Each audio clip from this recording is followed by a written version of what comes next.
There is a 400-year-old Japanese method that allows anyone to overcome laziness without forcing themselves, without depending on motivation, and without burning out.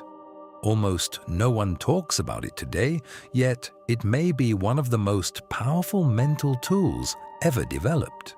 You know that moment when you're staring at your to-do list. You clearly understand what needs to be done. The task is not confusing. The next step is obvious, and yet you don't move. You scroll, you delay. You tell yourself you'll start in 5 minutes. Here's the good news, that feeling is not laziness. Modern neuroscience has shown that what we call laziness is actually a protective response from the brain. It's a survival mechanism. Your brain is constantly trying to conserve energy and protect you from discomfort.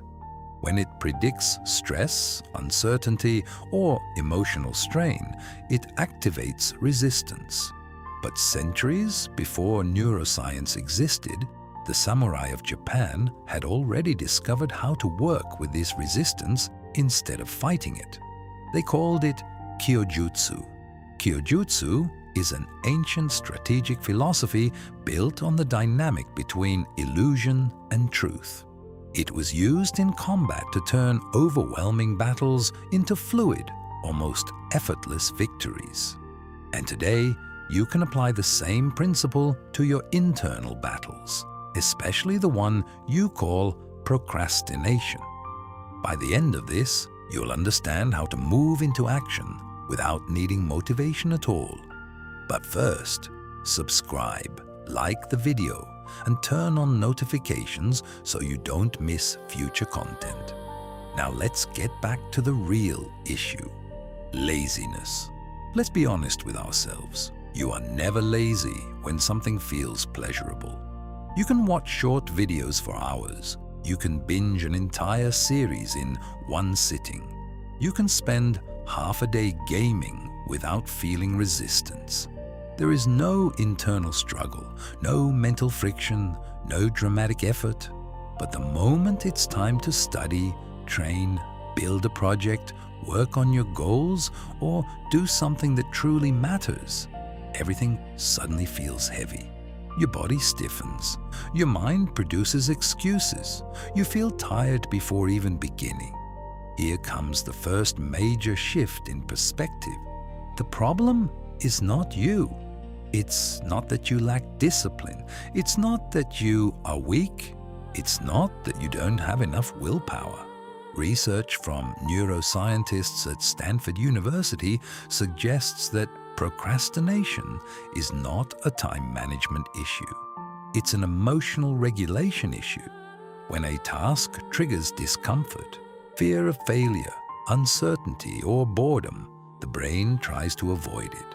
That avoidance gets labeled as laziness. But what if laziness is simply a signal? 400 years ago, samurai understood this instinctive resistance. And instead of attacking it head-on, they learned to redirect it. That's where Kyojutsu comes in. The word is composed of 2 parts: Kyo, meaning illusion or deception, and Jutsu, meaning technique or truth. In combat, samurai never wasted energy fighting directly when conditions were unfavorable. They used misdirection, they used timing, they used positioning, they allowed the opponent's own force to work against him. And here's the powerful realization: this principle applies to your mind. Your biggest enemy isn't laziness, it's how you react to resistance.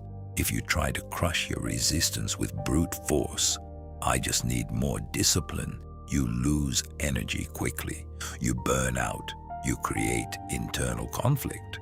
But if you observe it, interpret it, and redirect it strategically, resistance becomes useful information.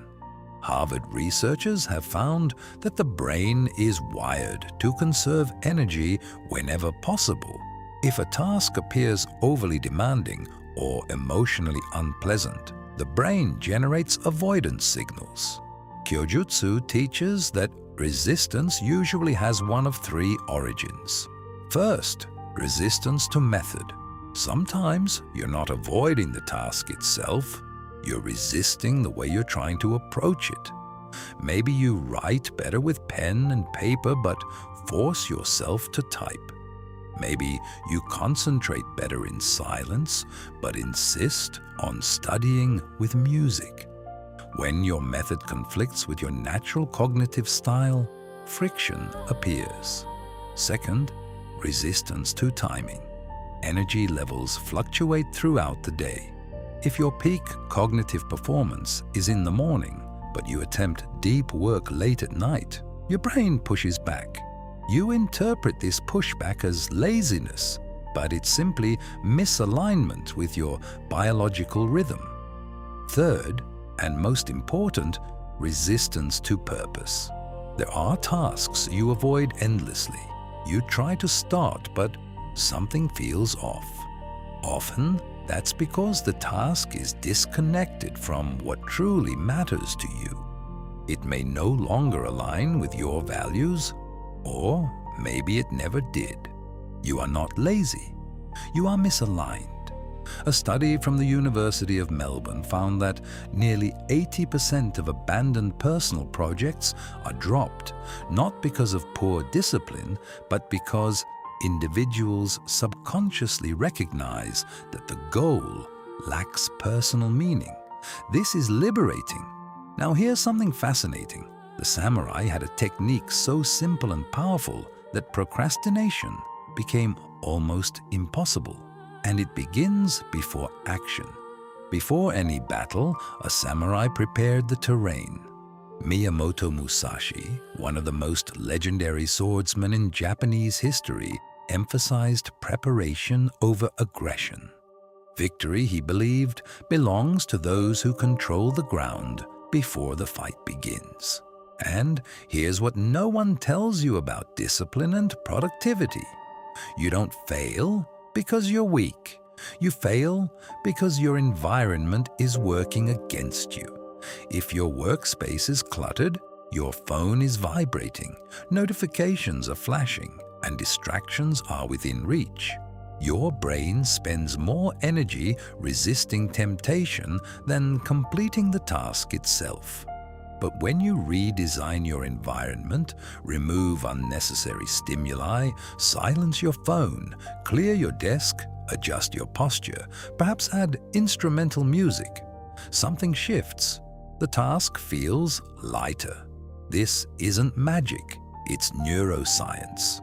Studies in neuroarchitecture show that cluttered environments can increase cortisol levels, the stress hormone, by up to 30%. Significantly impairing focus and decision-making ability. You don't need more willpower. You need better positioning. Now, here's the practical framework, inspired by Kyojutsu, that you can apply immediately. Step 1. Conscious awareness. Whenever resistance appears, pause. Don't immediately judge yourself. Notice what's happening. Are your shoulders tense? Is your breathing shallow?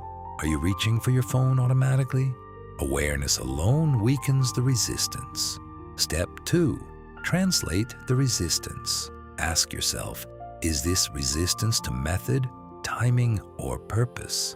If it's method, adjust your approach. If it's timing, shift the schedule. If it's purpose, reconsider whether this task truly belongs in your life. Step 3. Design your environment strategically. Declare war on distraction, airplane mode, website blockers, clean workspace, headphones. Remove friction from starting. Make your environment so supportive that working becomes easier than avoiding. Step 4. Minimum viable action. Your brain panics at large commitments. I'll work for 3 hours triggers resistance, but I'll open the document and write 1 sentence feels manageable. Make the starting point so small that it's impossible to refuse. Starting is often 80% of the battle. Step 5. Cultivate flow. Once momentum begins, protect it. Work in focused intervals of 25 to 35 minutes, followed by short breaks. This maintains cognitive freshness and reduces burnout. Research in the Journal of Applied Psychology suggests that structured work cycles significantly increase completion rates for complex tasks compared to unstructured, prolonged sessions.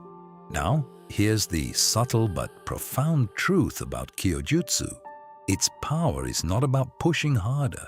It's about moving smarter. Productivity is not about force. It's about alignment. Most people spend their lives trying to overpower themselves. They fight their biology. They ignore emotional signals. They shame themselves for resistance. But what if resistance is guidance? What if what you call laziness is simply your mind saying, something here needs adjustment? You were never broken. You were never fundamentally lazy. Laziness is often just misalignment between energy, environment, method, and meaning. When you learn to interpret it instead of suppressing it, action becomes smoother. Effort feels lighter. What once felt like constant battle becomes steady forward movement. Real change does not begin with a dramatic transformation. It begins with a micro step, a cleaner desk, a 5-minute start, a better time of day, a deeper question about purpose. Small shifts repeated daily create a new rhythm, a rhythm where you act not from pressure but from clarity, where you no longer depend on motivation because your system supports you automatically, and eventually something remarkable happens.